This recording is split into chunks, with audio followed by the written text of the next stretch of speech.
Alrighty, welcome back to the Rant. And I have with me special guest, Brunswick coaching and pro staff manager, Chuck on the truck, Gardner. Chuck, how are you, sir? I just I'm called you great. Chuck. I meant Chuck. I have a really bad thing with words. How are you, Chuck? I'm great, man. Appreciate you having me on. Hey, thank you for blessing me with your presence. So, I've really been looking forward to this. I'm going to get right into this. So, I've got some questions for you. Um, let's get started. How long have you been involved in bowling? Oh my God. 50 years? Wow. 50 years. That's the longest I've gotten so far. I'm old. Well, how old were you when you first got started? About 10. Okay. Okay. About 10. All right. So let's go. Let's keep going. How old were you when you shot your first 300 and 800? Um, wow. Um, it was in the early 80s. Okay. It was in the early 80s. So urethane? Oh yeah. Okay. My first PBA 300, I have the plaque up here in my man cave. Mm-hmm. My first PBA 300. That was December 31st of 1988. Ooh. All Yeah. right. All right. Most people that are listening to this weren't born. Right. I definitely was. Um, and what ball did you use for that? Black U dot. Okay. All right. Now we're talking. What about your 800? Um, my first 800 was it was only 802, Okay. and that was actually with a yellow dot. Okay. All right. Good deal. That requires a lot of accuracy. That's not like a crazy, snapping ball. Yeah, but I wasn't that accurate. I just threw it slow, so it hooked a lot. All right, fair enough. So, when did you turn a pro? Um, 39 years ago. Okay. So you've been a 39. pro just shy of 40 years. Yes, sir. Wow. Um, and how long were you on the tour before you retired from the tour? Well, I was a dabbler. Mm-hmm. I had a family, and I had, I worked, I had businesses. So I was a dabbler. I would go bowl, 4 or 5 events, and then I'd go back home. And then, I kept getting taught that I wasn't good enough. Okay. And at the end of the day, in 2002 is Mm-hmm. when I decided that I got an offer um, from Columbia Industries. Mm-hmm. Del Warren was my boss. He was the president of track at the time, Mm-hmm. to become a tour rep for them. And they said I could still bowl, but I was ready. Okay. I'd struggled, and I had some pro shops, and I was partners with a couple of PBA players, Mm-hmm. guys that were really great from South Florida, Storm DeVincent and Mm-hmm. Rob Comito, and just great players and great guys. And but it was time. Okay. I needed to pack it in. Gotcha. And during that time, what is your fondest win memory on the tour? Well, I never won on tour, Okay. um, so but I saw that in the questions, and this is going to sound really strange. I won a bunch of stuff. Okay. I had some great wins, but the fondest memory of a win for me Mm-hmm. was actually a tournament that was held in South Florida. Oh, okay. It was at AMF Plantation Lanes back in the day. Okay. It was hosted by a guy named Paul Kaysen, and it was the PK. He had every year he had this big Thanksgiving tournament, All right. and all the really good bowlers bowled, and Johnny Petraglia was there. Oh. The one, as a matter of fact, he was in the step ladder. Oh.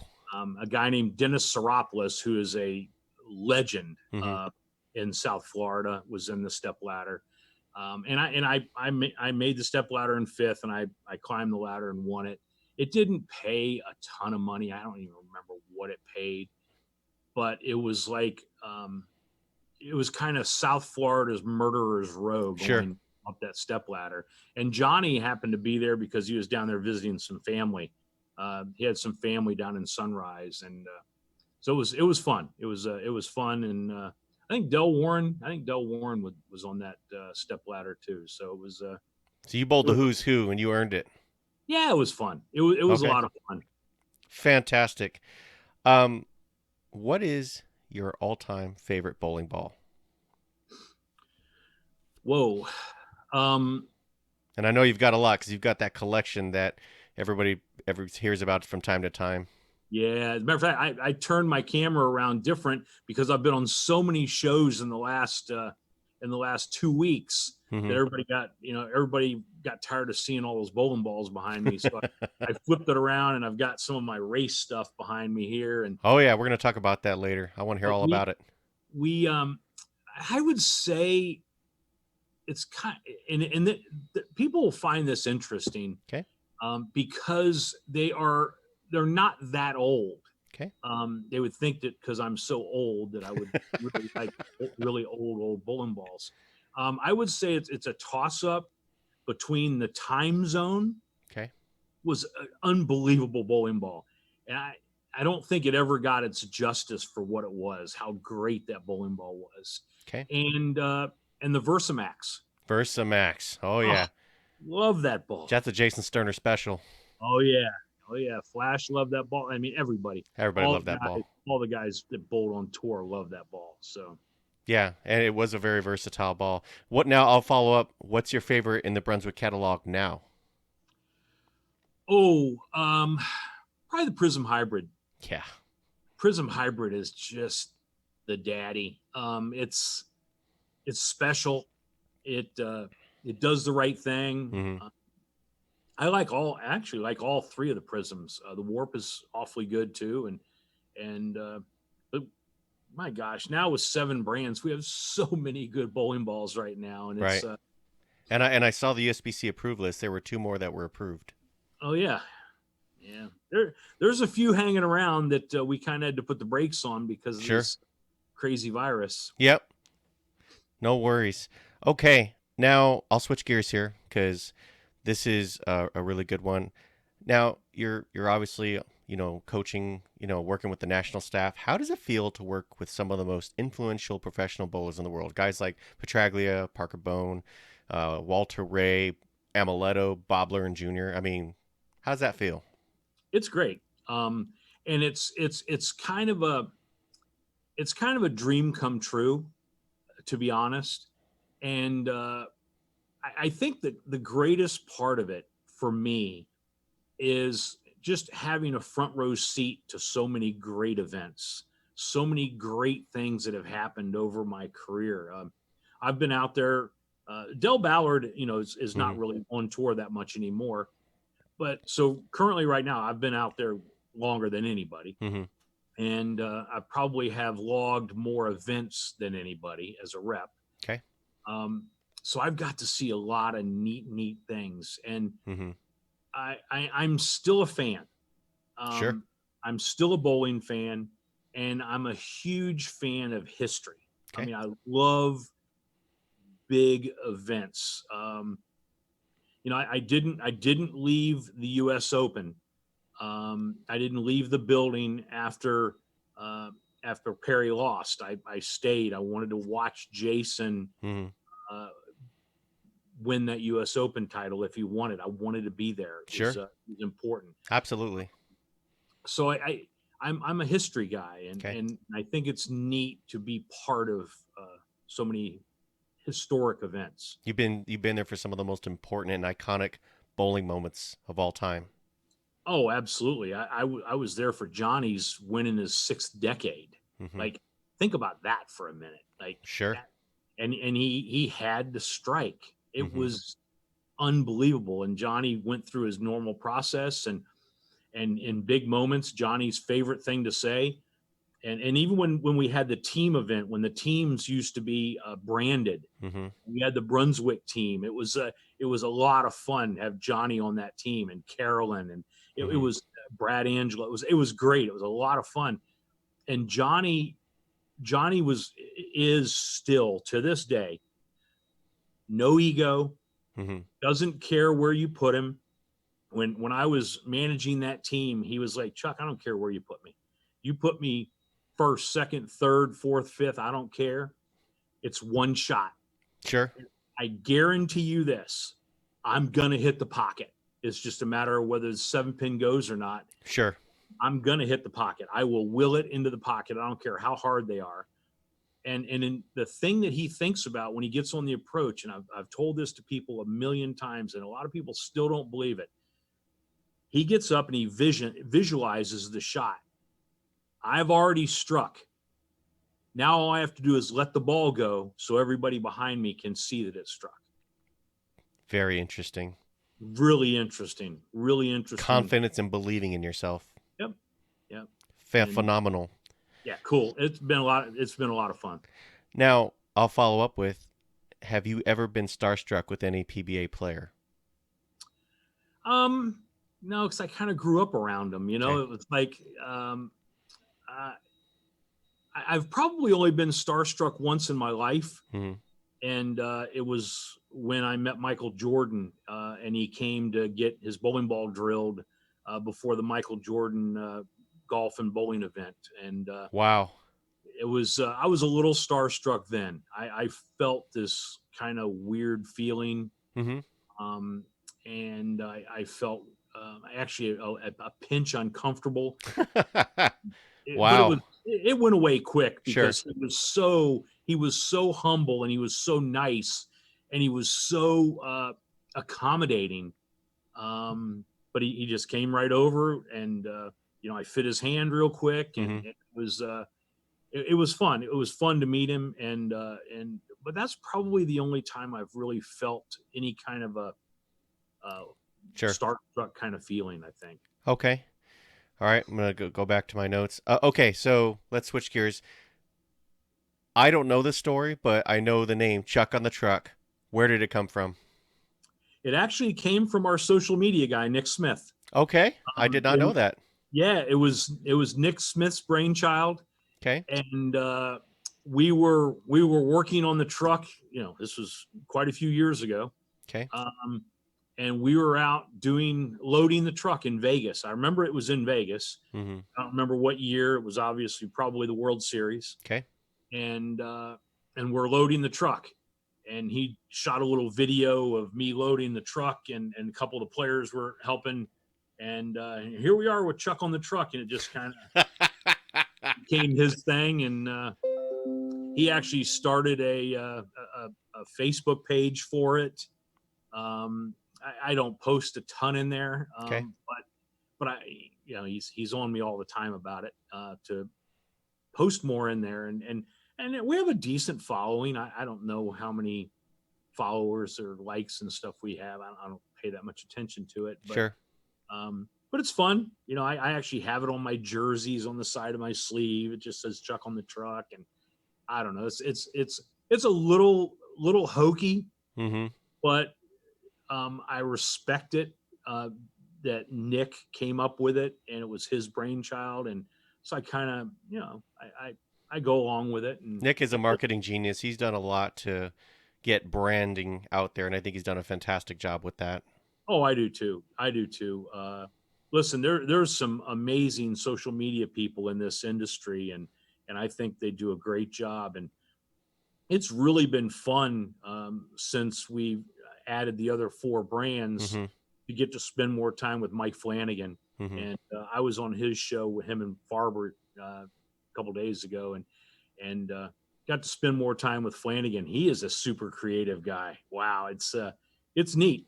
It's neat because I'm not that guy, right? I'm not that creative. Mm-hmm.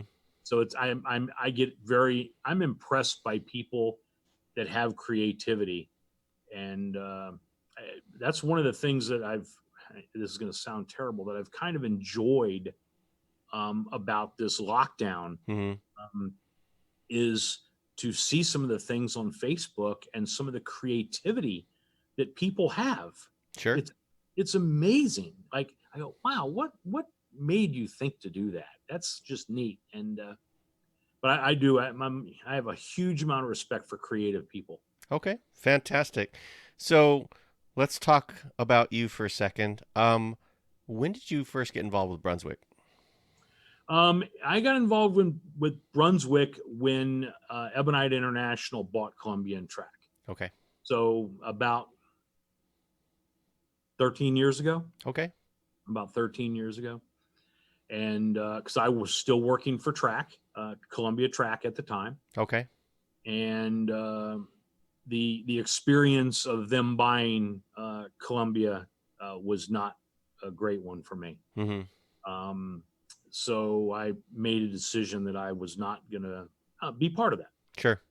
And so I, myself, Del Warren, several people weren't part of that transition. Okay. I respect the guys that were part of it, and they made their decisions, and I made mine, and Sure. I just decided that it wasn't for me. Sure. I gathered some of that when I interviewed Phil, when he talked about some of those transitions as well. If the terms weren't amicable, people are making their moves, and I imagine that's a pretty common theme when companies transition from ownership. Yeah. Yeah. Okay. So it was really cool that I actually didn't have a job for a few days. But I did get a phone call from some really nice people at Brunswick, Tony Mendiola Mm-hmm. and Jim Panici. Made it happen. Yeah, they wanted to talk, and I've been there since. Now, when you joined Brunswick, did you go right into being a PBA tour rep? No. Okay. No, we had a great tour rep, a guy named Rick Benoit, and Rick did a great job. And so I initially started as a sales rep. Okay. And I had the Southeast. Mm-hmm. And so I was a product specialist, they called us. Mm-hmm. And so I started doing that. And my job was to do that and to help Rick at the majors. Okay. Because I had tour rep experience and was tour rep for Columbia and Track. And so they asked me to help Rick and be his right-hand guy at the majors, the big events and things like that. That's kind of how it all started. And Rick ended up moving on. And then I kind of ended up taking that position. I think it was, it's an unbelievable amount of travel and time away from home. Mm-hmm. So I wasn't like kicking the door down to be able to do that because I really enjoyed my sales job. Sure. I loved it. I loved spending time with the pro shop guys. Had great relationships with so many of them in Florida, especially Mm-hmm. in Georgia and the Carolinas, and so I really enjoyed it. I enjoyed it very, very, very much. It might have been my favorite job I've ever had, to be honest. Wow. And but it's still not as rewarding Mm-hmm. as a tour rep job. Oh, sure. Helping people win their first title. Absolutely. Those are the best moments. Yeah. Now, along favorable, memorable moments, what is your most memorable moment working with a PBA player on the tour, in the PBA tour rep role? I would say actually at a tour event, PBA. I would say Parker's win in 2012. Okay. It was such a process to get there. Okay. His career had kind of stalled a little bit. Mm-hmm. So it was a couple years since he'd made a TV show. And during that time, big grip changes, ball weight changes, Mm-hmm. went from never using finger inserts in his life to using finger inserts. Wow. Just all the things that happened over the couple of years, the physical things. Mm-hmm. I'm trying to help him and figure out how to get him to throw it slower. As Parker loves to throw it hard. Mm-hmm. It's his staple. Sure. But it's part of why his swing is so iconic and perfect too. There's no deceleration. There's no, and I know that Rick, before any of this happened, that Rick had worked really hard with him on trying to get him to slow his swing speed down a little bit so he could slow his ball speed down. So all those things, and then Hurricane Sandy hits. Mm-hmm. He doesn't even know if he's coming to Vegas. Mm-hmm. I want to say he missed practice session. I don't think he was for practice session. Wow. And then the things that had to happen for him to even make the cut Mm-hmm. that were behind the scenes that nobody even knows about. If on tour, the media guys, Kirk, John Weber, even Tom Clark, if we're walking around and it's the last game before the cut's about to happen, it's kind of my thing. I'm love to predict and I've been really fortunate to guess correctly on a lot of situations and seeing 4 or 5, maybe not quite as good as Stuart Williams, but I think I'm pretty good at it. Okay. And I will never forget this, that 3 guys, Parker hadn't bowled that well. He'd bowled okay. Okay. And I want to say he was maybe 13th or 14th on his squad. So he didn't feel like he was going to make the cut. He'd left. He went out to dinner with one of our friends. His name's Alan Frederick. I think he went to Alan's house for dinner, to be honest. Okay. Then he sent me a couple texts. How's it looking? It's not looking great. But you're still in the number. So it came down to the last game, and there was 3 players that needed to just kind of somewhat perform in the 10th. Okay. And if any of these 3 players, one of them just needed a mark. Yep. And 2 of them needed the first strike in the 10th. Okay. So you figure someone's got to be able to get it. He's not going to make it. Yeah. Right? He's going to be out. Yeah. And the things that happened, all 3 of them didn't get it done. And Parker qualified 24th. Wow. Yeah. He barely made it. And then he got, I can't remember who it was. It might have been even been Jason Sterner. I'd have to look back and see who was 6th or 7th that year. Mm-hmm. Because it was one of our guys. Okay. It was one of our guys. I know that for sure. Mm-hmm. But one of our guys opened in the 10th, I believe, to give Parker a chance to double in the 10th to make the show. Wow. Yeah. And then he did it. And then the whole, and I don't know if you remember this, but it was the first game, his ball reaction on the right lane was absolutely atrocious. Mm-hmm. And he needed a mark in the 10th frame to advance. And he kind of looked back at me, and it was one of those stage deals where they built the pair of lanes. Mm-hmm. And so I was sitting up on the top, and he looked back at me, and he needed a mark. And I jumped down and ran over to his bowling balls, and I grabbed a different bowling ball. Oh man. And he kind of looked at me, and it was the same ball, just a completely different drilling. Different layout. Okay. Yeah. Different layout.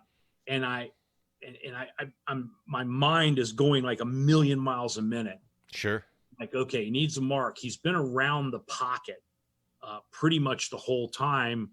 Is this a fill ball shot? Right. Or do we need to make the ball change now in case he strikes on the first one? Then we really won't be able to, if he doesn't strike on the first one, maybe we don't get a chance. Maybe he 7-10s or maybe. And I just kind of looked at him and kind of shrugged my shoulders a little bit, and I had the ball in my hand, and he just shook his head. Yes. So I gave him the ball. He threw it.